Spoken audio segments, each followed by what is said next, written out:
बोलो श्री कृष्ण भगवान की जय। आज हम आमलकी एकादशी की कथा सुनेंगे। धर्मराज युधिष्ठिर बोले, हे जनार्दन, आपने फाल्गुन के कृष्ण पक्ष की विजया एकादशी का सुंदर वर्णन करते हुए सुनाया। अब आप फाल्गुन मास के कृष्ण पक्ष की एकादशी का क्या नाम है तथा उसकी विधि क्या है, कृपा करके आप मुझे बतलाइए।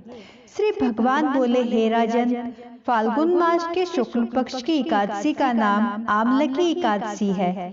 इस व्रत के करने से समस्त पाप नष्ट हो जाते हैं तथा इसके प्रभाव से 1000 गोदान का फल प्राप्त होता है। इस व्रत के करने से समस्त पाप नष्ट हो जाते हैं। हे राजन, अब मैं आपको महर्षि वशिष्ठ जी द्वारा राजा माधानता को सुनाई पौराणिक कथा के बारे में बताता हूँ।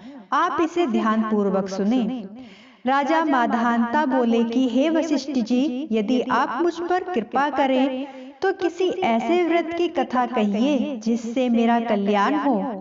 महर्षि वशिष्ठ जी बोले, हे राजन, सब व्रतों से उत्तम और अंत में मोक्ष देने वाले आमलकी एकादशी के व्रत का मैं वर्णन करता हूँ। यह एकादशी फाल्गुन माह के शुक्ल पक्ष में आती है। एक वेदिस नाम का नगर था जिसमें ब्राह्मण, क्षत्रिय, वैश्य और शूद्र चारों वर्ण आनंद सहित रहते थे। उस नगर में सदैव वेद ध्वनि गूंजा करती थी तथा पापी, दुराचारी तथा नास्तिक उस नगर में कोई नहीं था। उस नगर में चेतरथ नाम का चंद्रवंशी राजा राज्य करता था। वह अत्यंत विद्वान तथा धर्मी था। उस नगर में कोई भी व्यक्ति दरिद्र व कंजूस नहीं था। सभी नगरवासी विष्णु भक्त थे और बच्चे, वृद्ध, स्त्री, पुरुष एकादशी का व्रत किया करते थे। एक समय फाल्गुन मास के शुक्ल पक्ष की आमलकी एकादशी आई। उस दिन राजा, प्रजा तथा बालक, वृद्ध सबने हर्ष पूर्वक व्रत किया।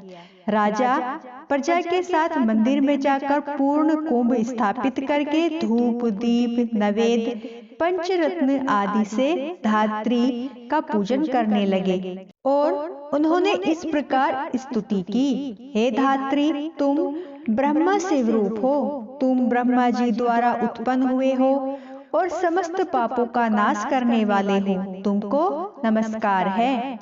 अब तुम मेरा अर्घ्य स्वीकार करो। तुम श्री रामचंद्र जी द्वारा सम्मानित हो। मैं आपकी प्रार्थना करता हूँ, अतः आप मेरे समस्त पापों का नाश करो। उस मंदिर में सबने रात्रि को जागरण किया। रात के समय वहां एक बहेलिया आया जो अत्यंत पापी और दुराचारी था। वह अपने कुटुंब का पालन जीव हत्या करके किया करता था। भूख और प्यास से अत्यंत व्याकुल वह बहेलिया इस जागरण को देखने के लिए मंदिर के एक कोने में बैठ गया और विष्णु भगवान तथा एकादशी महात्म्य की कथा सुनने लगा। इस प्रकार अन्य मनुष्यों की भांति उसने भी सारी रात जागकर बिता दी। प्रातःकाल होते ही सब लोग अपने अपने घर को चले गए तो बहेलिया भी अपने घर चला गया। घर जाकर उसने भोजन किया। कुछ समय बीतने के पश्चात उस बहेलिये की मृत्यु हो गई। मगर उस आमलकी एकादशी के व्रत तथा जागरण से उसने राजा विदुरथ के घर जन्म लिया और उसका नाम वशुरथ रखा गया।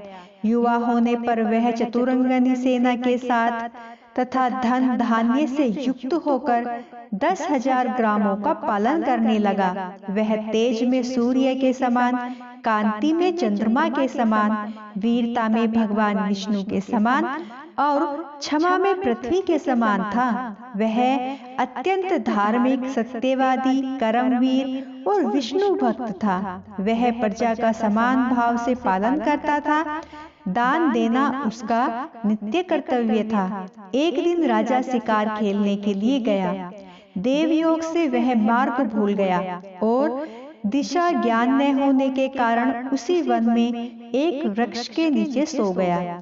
थोड़ी देर बाद पहाड़ी मलेच्छ वहां पर आ गए और राजा को अकेला देखकर मारो मारो शब्द करते हुए राजा की ओर दौड़े। मलेच्छ कहने लगे कि इसी दुष्ट राजा ने हमारे माता पिता पुत्र पौत्र आदि अनेक संबंधियों को मारा है तथा देश से निकाल दिया है, अतः इसको अवश्य मारना चाहिए। ऐसा कहकर वे मलेच्छ उस राजा को मारने दौड़े। अनेक प्रकार के अस्त्र शस्त्र उसके ऊपर फेंके।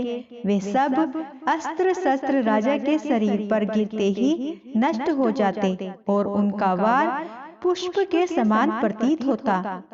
अब उन मलेच्छों के अस्त्र शस्त्र उल्टा उन्हीं पर प्रहार करने लगे, जिससे वे मूर्छित होकर गिरने लगे। उसी समय राजा के शरीर से एक दिव्य स्त्री उत्पन्न हुई। वह स्त्री अत्यंत सुंदर होते हुए भी उसकी प्रकृति टेढ़ी थी। उसकी आंखों से लाल लाल अग्नि निकल रही थी, जिससे वह दूसरे काल के समान प्रतीत होती थी। वह स्त्री मलेच्छों को मारने दौड़ी और थोड़ी ही देर में उसने सब मलेच्छों को गाल के गाल में पहुंचा दिया। जब राजा सोकर उठा तो उसने मलेच्छों को मरा हुआ देखकर कहा कि इन शत्रुओं को किसने मारा है? इस वन में मेरा कौन हितैषी रहता है?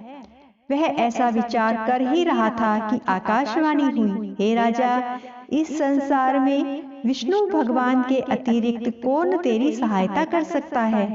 इस आकाशवाणी को सुनकर राजा अपने राज्य में आ गया और सुखपूर्वक राज्य करने लगा।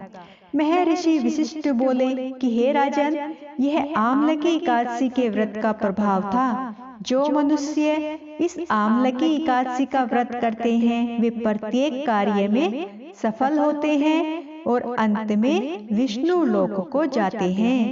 बोलो श्री विष्णु भगवान की जय। तो दोस्तों, आज हमारी ये वीडियो यहीं पर समाप्त होती है। मेरी वीडियो आपको पसंद आई हो तो प्लीज दोस्तों लाइक सब्सक्राइब शेयर जरूर करें। जय श्री कृष्णा।